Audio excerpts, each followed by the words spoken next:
क्या वेनेजुएला पर हमले के बाद अमेरिका के खिलाफ उतरेगा रूस? नमस्कार, स्वागत है आपका न्यूज़ 18 का डिजिटल प्लेटफॉर्म देख रहे हैं आप। मैं हूं आपके साथ वैभव कृष्ण भौंडिले। अमेरिका के वेनेजुएला पर किए गए हमले की रूस ने निंदा की है। रूस के विदेश मंत्रालय ने अमेरिका की कार्रवाई को सशस्त्र आक्रमण करार देते हुए संयम बरतने की अपील की है। बयान में कहा गया कि हमले को सही ठहराने के लिए दिए गए तर्क टिकाऊ नहीं है और व्यावहारिक कूटनीति पर वैचारिक दुश्मनी हावी हो गई है।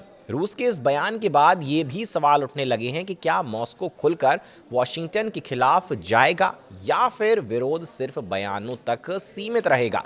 रूस ने हमले की कड़ी निंदा जरूर की है, लेकिन जमीनी हकीकत बताती है कि पुतिन फिलहाल अमेरिका से सीधी टक्कर लेने के मूड में तो बिल्कुल नहीं है।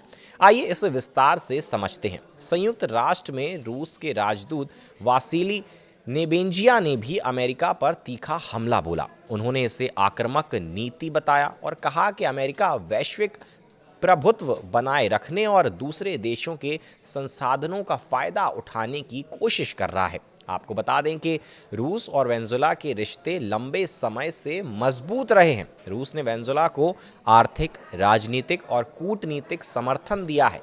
वह प्रतिबंधों से बचने में मदद करता रहा है, सैन्य उपकरण मुहैया कराता रहा है और मादुरो सरकार के पक्ष में अंतर्राष्ट्रीय मंचों पर आवाज उठाता भी रहा है। लेकिन फिलहाल हालात बदले हुए हैं। रूस के लिए वेनेजुएला का हमला नाजुक संतुलन जैसा है।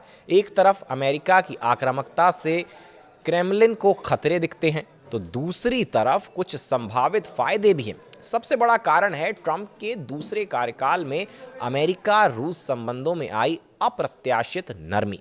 विशेषज्ञों के मुताबिक ऐसे समय में रूस वेनेजुएला जैसे दूर के मुद्दे पर ट्रंप प्रशासन से रिश्ते बिगाड़ना तो बिल्कुल भी नहीं चाहेगा, खासकर तब जब उसका मुख्य फोकस यूक्रेन युद्ध और पश्चिमी प्रतिबंधों पर है। अमेरिका खुले तौर पर चाहता है कि वेनेजुएला अपने तेल क्षेत्र को फिर से अमेरिकी कंपनियों के लिए खोले। कभी ये कंपनियां वहां हावी थीं, जिन्हें 1970 के दशक में राष्ट्रीयकरण के जरिए बाहर किया गया। रूस खुद भी वेनेजुएला के तेल में दिलचस्पी रखता है। रूसी तेल कंपनियों की PDVSA के साथ जॉइंट वेंचर्स हैं। हालांकि अमेरिकी प्रतिबंधों के कारण ये रिश्ते अक्सर मुश्किल में रहे हैं। अब समझने की कोशिश करते हैं कि क्या रूस अमेरिका से भिड़ेगा, क्या सीधा अमेरिका से रूस भिड़ेगा? सीधा जवाब फिलहाल तो नहीं है। रूस अमेरिका के खिलाफ सख्त बयान देगा, संयुक्त राष्ट्र में विरोध दर्ज कराएगा और कूटनीतिक दबाव बनाए रखेगा। लेकिन वेनेजुएला को बचाने के लिए वह सैन्य या बड़ा राजनीतिक जोखिम नहीं उठाएगा। विशेषज्ञ ऐसा मानते हैं कि रूस का समर्थन यूक्रेन के मुद्दे पर अमेरिका के दबाव से जुड़ा रहेगा। जितना दबाव बढ़ेगा उतनी ही मुखर प्रतिक्रिया दिखेगी। तो वहीं रूस ने यूरोप पर दोहरा रवैया का आरोप लगाया है। जी हां, वेनेजुएला मामले में रूस ने यूरोप पर दोहरे रवैये का आरोप लगाया है। यूरोपीय यूनियन के विदेश मामले के प्रमुख कजा कलास के बयान पर रूस का रिएक्शन आया है। दरअसल EU विदेश प्रमुख ने अमेरिका के एक्शन को सही ठहराया था। अब यूक्रेन मामले में पुतिन के दूत दिमित्री ने EU के बयान पर सवाल उठाए और सोशल मीडिया साइट X पर दोहरे रवैये का आरोप लगाया है।